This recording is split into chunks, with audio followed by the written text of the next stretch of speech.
जी by जी। ओम शांति। मधुबन से प्यारे बाप दादा एवं दादियों सहित हम सभी मधुबन निवासी भाई एवं बहनों की तरफ से आप सभी महान आत्माओं को बहुत बहुत याद प्यार और ओम शांति। और आज देखो आप सबको विशेष योग से ही संबंधित हमारा जो यहाँ तीव्र पुरुषार्थी ग्रुप बना है उसकी मीटिंग सूरज भाई के साथ होती है। तो उस मीटिंग में निकले हुए एक मीटिंग के पॉइंट आप सबको सुना रहे हैं।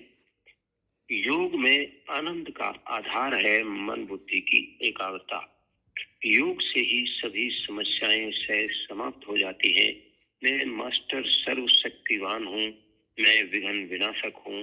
उठते ही इसका 7 बार अभ्यास किया जाए तो स्वयं भी यज्ञ भी सेंटर भी निर्विघ्न बनता जाएगा। और कौन बन सकते हैं योगी? जो बच्चे 8 घंटे मुझे याद करते हैं वो मुझे सबसे ज्यादा प्रिय है। ज्ञानी तो आत्माएं मुझे बहुत प्रिय हैं और योगी तो आत्माएं तो जैसे कि मानो मेरा ही स्वरूप है। 2 युग तुम देवताओं के साथ रहे, याद आता है ना सबको।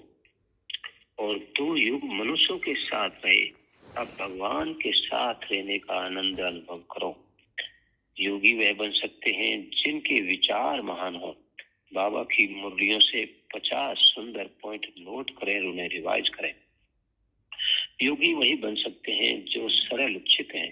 विचार सरल तो समस्याएं भी सरल, बीमारी भी सरल, संस्कार भी सरल, संबंध संपर्क भी सरल, तो योग भी सरल हो जाएगा। बाबा से अपनापन हो, मेरापन हो, तो बाबा ने भी कहा बच्चे मैं भी तुम्हारा हो गया हूँ। सर्वशक्तिवान भाग्य विधाता हमारा हो गया तो और क्या चाहिए, उसे अपने प्यार और अधिकार की रस्सी में बांध लो। इस पर एक अनुभव 5-6 साल पहले की बात है। एक बार बॉम्बे जाना हुआ था भर्ती कराने के लिए। तो 10 दिन पहले ही प्रोग्राम फाइनल हुआ था। अब 10 दिन पहले तो क्या रिजर्वेशन मिलेगा, उस समय तो 4 महीने पहले हो जाता था रिजर्वेशन। तो मैंने रिजर्वेशन वाले भाई को कहा, मैंने कहा भाई कुछ रिजर्वेशन का हो सकता है, बॉम्बे जाना है मेरे को 10 दिन बाद। तो कहने लगा भाई साहब अभी 10 दिन पहले क्या रिजर्वेशन मिलेगा, आजकल 4 महीने पहले हो जाता है। मैंने कहा तत्काल में ट्राई करो।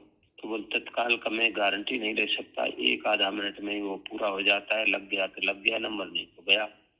तो बोल मैं ट्राई करूंगा, मैं फाइनल नहीं कह सकता। तो मैंने कहा ठीक है आप उधर ट्राई करो, हम बाबा से ट्राई करते हैं। तो मैं बाबा के कमरे में गया और मैंने बाबा को सारी बात बताई। मैंने कहा बाबा ऐसे बड़ों की श्रीमत से ये प्रोग्राम बना है और कैसे क्या हो सकता है वो आप देख लेना, मुझे बॉम्बे जाना है और आपने रिजर्वेशन करवाना है। ये बाबा को अधिकार के रूप में दिल से याद कर कहा। तो बस ऐसे 10 मिनट योग करने के बाद बाबा से टचिंग मिलती है, बच्चे रिजर्वेशन हो गया है, S3 में 26 नंबर सीट है। तो मेरे सामने लिखित में आ जाती है ये बात कि रिजर्वेशन हो गया है, S3 में 26 नंबर सीट। तो बस अगले दिन उस भाई को हमने पूछा कि मैंने कहा भाई कुछ हुआ, तो वो भी यही कहता है कि रिजर्वेशन हो गया है, S3 में 26 नंबर सीट है। ये है प्यार और अधिकार की बात। और योगी वह बन सकते हैं जिन्होंने अपने चित्त को शांत कर दिया हो। और जो संतुष्ट आत्माएं संसार के लिए प्रकाश हैं। जिन बातों पर हमारा अधिकार नहीं उन्हें मन से स्वीकार कर अपने आप को शांत कर दें। और योगी वह बन सकते हैं जो साक्षी भाव से रहते हैं।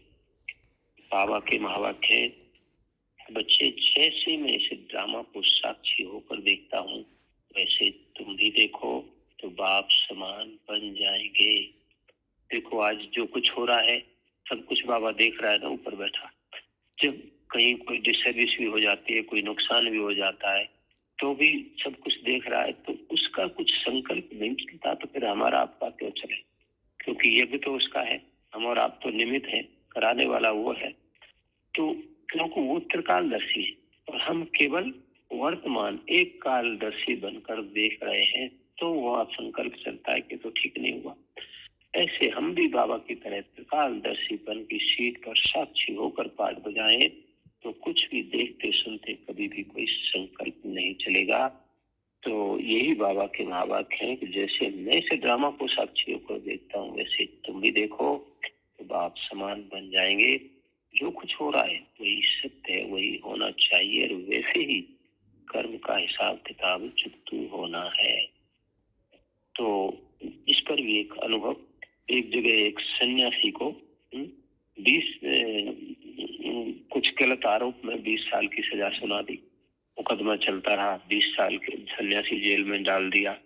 20 साल के बाद फैसला हुआ कोर्ट का, सन्यासी निर्दोष है, इसलिए उसको छोड़ दिया जाए।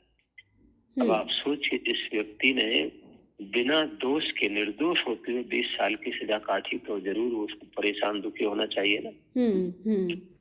लेकिन वो दुखी नहीं हुआ, और 20 साल के बाद फैसला जब आया कोई सन्यासी निर्दोष है, उसको जेल से छोड़ दिया जाए, तो उसके पास कोर्ट के जेल के अधिकारी ये फैसला बताने के लिए आए, भाई ऐसे फैसला हुआ है और आप निर्दोष है, अभी आपको जेल से बाहर जाना होगा। तो सन्यासी कहता है मेरे को अब बाहर जाके क्या करूंगा, मेरे को यहीं रहने दो, 2 रोटी खाने को मिल जाती है, आराम से भगवान का भजन करता हूँ मैं। तो बोल नहीं, कोर्ट का फैसला है, आपको बाहर जाना होगा।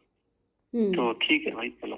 तो बाहर गया, वहाँ गेट पर कुछ टीवी प्रेस वाले लोग उसका इंटरव्यू देने खड़े हुए थे। तो उससे पूछा कि महाराज आपको पता था कि मैं निर्दोष हूँ, मैंने ये काम नहीं किया, फिर भी आपने निर्दोष होते 20 साल की सजा काटी, तो आपको दुख नहीं हुआ? तो उसने बहुत सुंदर जवाब दिया, देखो हाँ आपकी बात ठीक है, दुख होना चाहिए, लेकिन मुझे ये ज्ञान था कि मैंने इस जीवन में तो कोई ऐसा गलत काम नहीं किया जिसकी मुझे सजा काटनी पड़े, लेकिन हम चाहते भी मुझे सजा काटनी पड़ रही है, तो इसका मतलब कोई मेरे पिछले जन्मों के कर्मों का हिसाब किताब होगा। तो वो हिसाब किताब के रूप में सामने आया, इसलिए वो चुकतू हो रहा है। तो ये ज्ञान होने के कारण मैं कभी दुखी परेशान नहीं हुआ।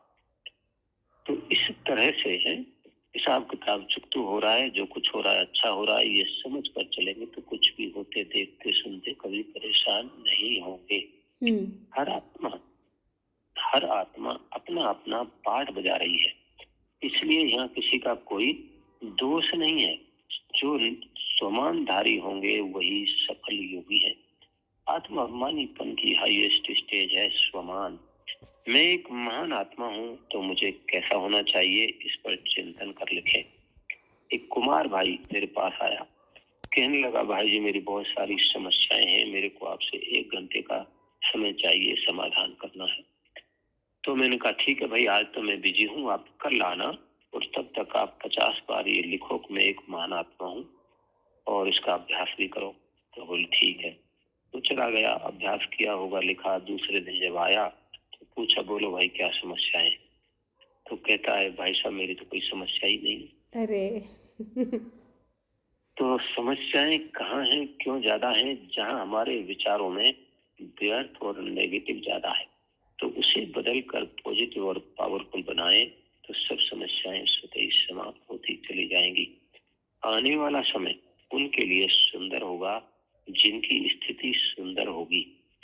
चिंतन करें मेरा संगमयुग का सुंदर समय कैसे बीता और अगले 5 साल कैसे बिताएंगे।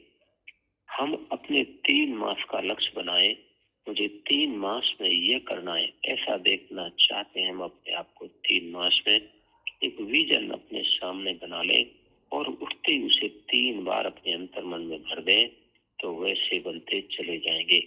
तो इस प्रकार सफल योगी बनकर सदा ही आगे बढ़ते उड़ते उड़ाते रहें और आप समान बन जाएं।